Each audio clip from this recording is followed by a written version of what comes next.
Il a raison de dire que la vie des entrepreneurs est compliquée, mais ce n'est pas le débat. On ne doit pas opposer les entrepreneurs et les salariés. Ils ont chacun des difficultés. C'est un choix aussi d'être entrepreneur. Moi, je fais partie de ceux qui soutiennent les entrepreneurs. On doit trouver des solutions pour eux. Et là-dessus, je peux comprendre les propos d'Emmanuel Macron. Mais n'oublions pas aussi que nous, socialistes, nous devons nous adresser et nous devons protéger les salariés. Donc, n'opposons pas les entrepreneurs et les salariés. Et toujours dans sa lutte contre le chômage, le ministre dit que les modalités de licenciement sont trop rigides en France, qu'il faut changer ça, que c'est une priorité. Qu'est-ce que vous lui répondez ?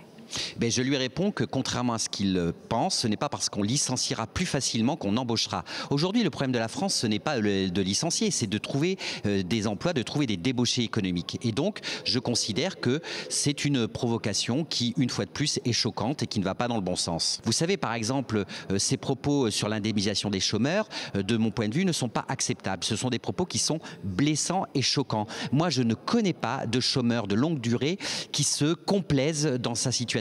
Tous les jours, je rencontre des gens dans ma circonscription, à Bourges, à Saint-Amand-Montrond, qui ne souhaitent qu'une seule chose, retrouver du travail. On n'est pas chômeur de longue durée en France pour le plaisir. Et ça, il faut que le ministre l'entende, parce que parfois, on a l'impression que le ministre vit dans un autre monde.